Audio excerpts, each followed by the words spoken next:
ராஜாங்கத்தோட உயிரை காப்பாற்ற போற தமிழ்ச்செல்விய சேது புரிஞ்சுக்கிட்டு ஒன்று சேர்ந்து வாழ்ந்தா நல்லா இருக்கும்னு நீங்க நினைச்சீங்கன்னா இந்த வீடியோக்கு ஒரு லைக் பண்ணுங்க. வாங்க வீடியோக்குள்ள போலாம். மலை மேல இருந்து கண்டிப்பா கீழே அந்த குடும்பம் வந்ததுன்னா அந்த குடும்பத்தோட மொத்த உசுருக்கும் ஆபத்து அப்படின்னு சொல்லிட்டு எங்க சித்தர் சொல்ல, இதை கேட்டதும் இங்க மலைக்கு கீழே இருந்த டாக்டர்ஸ் எல்லாமே, என்ன சாமி சொல்றீங்க? எங்க மருத்துவத்தால முடியாதது எதுவுமே கிடையாது. கண்டிப்பா தமிழ்ச்செல்வி அவங்கள இங்க கூட்டிட்டு வந்தாதான் அவங்களுக்கு ஏத்த மருந்துகளை நாங்க கொடுத்து அவங்களோட உயிரை காப்பாற்ற முடியும். அப்படி இருக்கும்போது நீங்க எப்படி சொல்லுவீங்க அவங்க மலை மேல இருந்தாதான் அவங்களோட உயிருக்கு நல்லதுன்னு சொல்லிட்டு? நீங்க சொல்றது சரியில்லை அப்படின்னு சொல்லிட்டு எங்க டாக்டர் சொல்ல, உடனே அங்க பார்த்துக்கிட்டு இருந்த ஊர் மக்கள் இருந்துக்கிட்டு, டாக்டர், அந்த சித்தர் சொன்னது கண்டிப்பா பலிக்கும். அவர் சொன்னது எதுவுமே பலிக்காம இருந்ததே கிடையாது. இங்க இப்பவே அமைச்சருக்கு ஃபோன் பண்ணி மலையில இருந்து கீழே வரவே வேண்டாம், அங்கேயே இருக்க சொல்லுங்க. தயவு செஞ்சு நாங்க சொல்றதை நீங்க கேளுங்க அப்படின்னு சொல்லிட்டு ஊர் மக்கள் சொல்ல, இங்க டாக்டர் அவங்க சொல்றது எதையுமே காதுல வாங்காம அப்படியே செல மாதிரி நின்னுக்கிட்டு இருக்க. இன்னொரு பக்கம் அப்பத்தா சித்தர் பேசுற எல்லாத்தையும் காது கொடுத்து கேட்டுட்டு, கண்டிப்பா சித்தர் சொன்னது நடக்கும். நாம இப்பவே தமிழ்ச்செல்விக்கு ஃபோன் பண்ணி யாரையும் மலைக்கு கீழே இறங்கி வர வேண்டாம் அப்படின்னு சொல்லிடலாம் அப்படின்னு முடிவெடுத்து இங்க பக்கத்துல இருந்த மலர்கிட்ட, அடியே மலரு, இப்பவே நீ தமிழ்ச்செல்விக்கோ சேதுவுக்கோ போனை போடு. அவங்க கிட்ட நான் இப்பவே பேசுறேன். எனக்கு என்னமோ இந்த சித்தர் சொல்றது நடந்துருமோன்னு பயமா இருக்கு. என் நெஞ்செல்லாம் படபடப்பா இருக்கு. இப்பவே நீ சேதுவுக்கு ஃபோன் பண்ணு அப்படின்னு சொல்லிட்டு எங்க சேதுவுக்கு மலர் ஃபோன் பண்ணி கொடுக்க, அப்பத்தாவோ, அப்பத்தா, உனக்கு என்ன புத்தி கெட்டு போச்சா? இந்த நேரத்துல இவங்க எல்லாரும் வலியை துடிச்சுக்கிட்டு இருக்காங்க. இப்போ நான் கீழே கொண்டு வராம மேலேயே இருனா எப்படி இருக்க முடியும்? அப்பாவும் சரி சித்திங்களும் சரி ரொம்ப கஷ்டப்பட்டுக்கிட்டு இருக்காங்க. நாங்க இப்பவே கீழே வந்தாதான் டாக்டருங்க இதுக்கு சரியான வைத்தியத்தை கொடுப்பாங்க. நீ பேசாம போனை வை அப்பத்தா அப்படின்னு சொல்லிட்டு சேது சொல்ல, உடனே இங்க அப்பத்தா இருந்துகிட்டு, அடே முட்டாள், இந்த சித்தர் சொல்றது எல்லாமே நடக்குமாண்டா? அவர் சொன்னது சரின்னு என் மனசுக்குள்ள படுது. இங்க பாரு, நீங்க எங்க இருக்கீங்களோ திரும்பவும் அந்த வீட்டுக்கே போயிடுங்க. நான் அந்த சித்தரை கூட்டிக்கிட்டு நேரா மலைக்கு வரேன். தயவு செஞ்சு நான் சொல்றத கேளு சேது அப்படின்னு சொல்லிட்டு அப்பத்தான் ரொம்ப நேரம் கெஞ்சின பிறகு இங்க தமிழ்ச்செல்வியோ, என்னங்க இந்த நேரத்துல எதுக்காக நீங்க போன்ல பேசிக்கிட்டு இருக்கீங்க? போனை வைங்க, சீக்கிரமா இவங்கள மலைக்கு கீழே இருக்க டாக்டர் கிட்ட கூட்டிட்டு போனோம் அப்படின்னு தமிழ்ச்செல்வி சொல்ல, உடனே சேது இருந்துகிட்டு, இல்ல தமிழ், இவங்க யாரையும் கீழே கூட்டிட்டு வரக்கூடாதுன்னு அப்பத்தான் இப்பதான் போன்ல சொன்னாங்க அப்படின்னு சேது சொன்னதும், எனது அம்மாச்சியா? எதுக்காக அப்படி சொல்லணும் தெரியல. ஏதோ ஒரு சித்தர் வந்து இவங்க எல்லாரையும் மலைக்கு கீழே கூட்டிட்டு போனா கண்டிப்பா இவங்களோட உயிருக்கு ஆபத்துன்னு சொல்லிட்டு அந்த சித்தர் சொன்னாராம். அதனால அப்பத்தா நம்ம எல்லாரையும் அந்த வீட்டுக்கே போக சொல்றாங்க. அது மட்டும் இல்லை, அப்பத்தான் அந்த சித்தரை நேரா வீட்டுக்கே கூட்டிட்டு வராங்களாம். வேற வழி இல்லை, அப்பத்தான் சொல்றதை கேட்டுதான் ஆகணும் அப்படின்னு சொல்லிட்டு இங்க எல்லாரையும் நேரா அங்க வீட்டுக்கு கூட்டிட்டு போக, திரும்பவும் வண்டி எடுத்துக்கிட்டு திரும்பி வீட்டுக்கு போறத பார்த்த இங்க தாமரை இருந்துக்கிட்டு, என்ன மாமா, நாங்க உயிருக்கு போராடிக்கிட்டு இருக்கோம், நீங்க என்னமோ சித்தர் அது இதுன்னு ஏதோ விளங்காத மாதிரி பேசிக்கிட்டு இருக்கீங்க. ஐயோ தலை வலிக்குதே, ஜுரம் அடிக்குதே, தயவு செஞ்சு என்னை கீழே கூட்டிட்டு போ மாமா அப்படின்னு தாமரை சொல்ல, இங்க பாரு தாமரை, அப்பத்தான் சொல்றது சரின்னு ஒரு பக்கம் படுது. அப்பா, நீங்க வலியை கொஞ்சம் தாங்கிக்கங்கப்பா. இப்போ அப்பத்தான் யாரையோ சித்தரை கூட்டிட்டு நேராக இப்போ வீட்டுக்கே வராங்களாம். நாம எல்லாரும் இங்க வீட்டுக்கு போலாம் வாங்க அப்படின்னு சொல்லிட்டு எல்லாரையும் அழைச்சிக்கிட்டு நேராக சேதுவும் தமிழ்ச்செல்வியும் மறுபடியும் பாதுகாப்போட வீட்டுக்குள்ள போயிடுறாங்க. இன்னொரு பக்கம் இங்க அப்பத்தா சித்தர்கிட்ட வந்து, சாமி, நீங்க சொன்னது எல்லாத்தையும் நான் கேட்டேன். என் பேரனுக்கு ஃபோன் பண்ணி இனிமே கீழே வராதிங்க, மேலேயே இருங்கன்னு சொல்லி நான் சொல்லிட்டேன். மலை மேலதான் அவங்க வீட்டில் இருக்காங்க.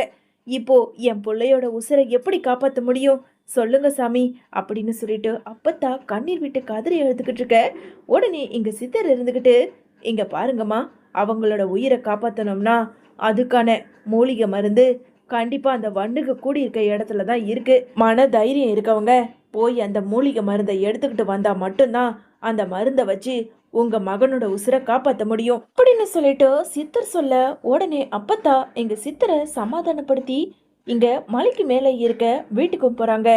வீட்டுக்கு பாதுகாப்போட வந்த அப்பத்தா வேக வேகமா வந்து எங்க சேதுக்கிட்ட, ஐயா சேது, நான் இந்த சித்தரை அழைச்சிக்கிட்டு வந்திருக்கேன். இவர் என்ன சொல்றாரு தெரியுமா? என் பிள்ளையோட உசுரை காப்பாற்றணும்னா, அதாவது உன் அப்பனோட உசுரை காப்பாற்றணும்னா யாரோ ஒருத்தர் கண்டிப்பா அந்த காட்டுக்குள்ள இருக்க மூலிகை மருந்தை கொண்டு வந்தா மட்டும்தான் இவங்க உசுரெல்லாம் காப்பாத்த முடியும்னு சித்தர் சொல்றாரு. வேற வழி இல்லையா அப்படின்னு சொல்லிட்டு அப்பத்தான் சித்தர் சொன்ன எல்லாத்தையும் ஒண்ணு விடாம சொல்ல, இதை கேட்டதும் சேது, அப்படியா, சரி ஐயா, நான் இப்பவே போய் அந்த மருந்தை எங்க இருந்தாலும் கண்டுபிடிச்சு எடுத்துக்கிட்டு வரேன். எனக்கு என் உசுரை விட என் அப்பாவோட உயிர் தான் எனக்கு முக்கியம் அப்படின்னு சொல்லிட்டு சேது கிளம்ப, உடனே தமிழ்ச்செல்வி இருந்துகிட்டு, என்னங்க, நானும் வரேன். இல்ல, நீ வர வேண்டாம், இங்கே இரு. இல்ல, நானும் தான் வருவேன். என் மாமாவோட உயிரை நான் காப்பாத்தணும். நானும் வரேன், நீங்க வேணா இங்க இருங்க அப்படின்னு தமிழ்ச்செல்வி பிடிவாதமா சொல்ல, இங்க சேதுவோ சரிங்கிற மாதிரி தமிழ்ச்செல்விய அழைச்சுக்கிட்டு பாதுகாப்போட தீப்பந்தத்தை ஏந்திக்கிட்டு காட்டுக்குள்ள போறாங்க. காட்டுக்குள்ள போய் ஒரு வழியா அந்த மருந்தையும் கண்டுபிடிச்சு இங்க வேக வேகமா வெளியே வராங்க. காட்டுக்குள்ள இருந்து வெளியே வந்த சேதுவும் தமிழ்ச்செல்வியும் சந்தோஷத்தோட அந்த மருந்தை எடுத்துக்கிட்டு வந்து இங்க சித்தர்கிட்ட, சாமி, அந்த மருந்து எங்களுக்கு கிடைச்சிருச்சு அப்படின்னு சொல்லிட்டு கொடுக்க, தமிழ்ச்செல்வி கிட்ட இருந்து அந்த மருந்தை வாங்கி ராஜாங்கம், சாவித்ரி, தாமரை, ஈஸ்வரி, சித்ரா, ஊர் மக்கள்னு எல்லாருக்கும் கொடுக்க, ஒரு வழியா அந்த மருந்து வேலை செஞ்சு அவங்க எல்லாருக்கும் அந்த நோயும் சரியாகிடுது. கொஞ்ச நேரத்துல அங்க இருந்த சித்தர், நான் கிளம்புறேன் அப்படின்னு சொல்லிட்டு கிளம்ப, உடனே ராஜாங்கம் வந்து, சாமி, நீங்க மட்டும் இல்லைன்னா எங்களோட உயிரை காப்பாத்திருக்க முடியாது, உங்களுக்கு ரொம்ப நன்றி அப்படின்னு சொல்லிட்டு அங்க இருந்த சித்தர்கிட்ட கையெடுத்து கும்பிட்டு ராஜாங்கம் நன்றி சொல்ல, உடனே இங்க சித்தரோ, எல்லாமே அந்த ஆண்டவனோட திருவிளையாடல். நான் உங்களோட உயிரை காப்பாத்தல, உங்களோட மருமகளும் உங்களோட மகனும் தான் உங்க உயிரை காப்பாத்திருக்காங்க. அதனால நீங்க நன்றி சொல்லணும்னா உங்க மருமகளுக்கு நீங்க நன்றி சொல்லுங்க.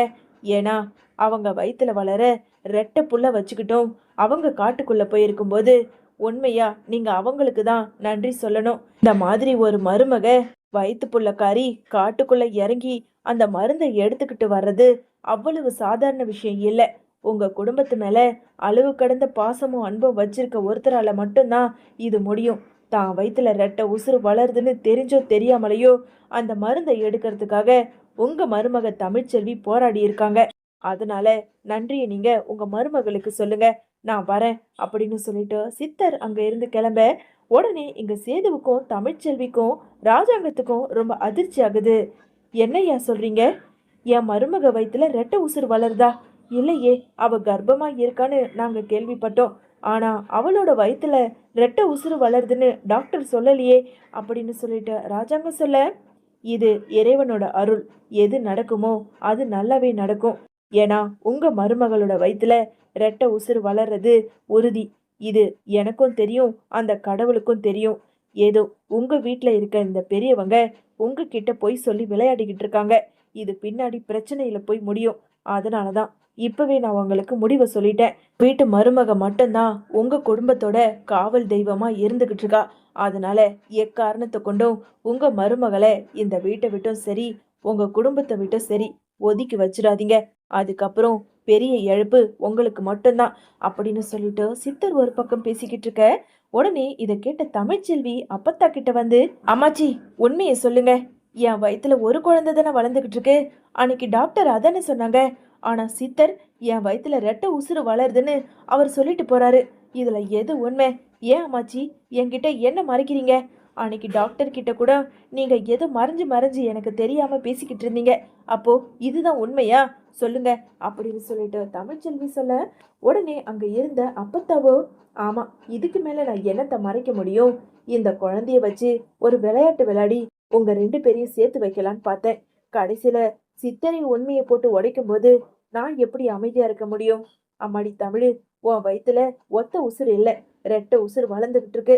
நான் தான் உங்க 2 பேரையும் சேர்த்து வைக்கணுங்கிறதுக்காக டாக்டர் கிட்ட போய் சொல்ல வச்சுட்டேன் அப்படின்னு சொல்லிட்டு அப்பத்தான் உண்மையை போட்டு உடைக்க, இதை கேட்ட தமிழ்ச்செல்வியோ, என்ன அம்மாச்சி, என் வயிற்றுல வளர்ற குழந்தைங்க எப்படி இருக்குன்னு எனக்கு தெரிஞ்சாதானே அது சந்தோஷம்.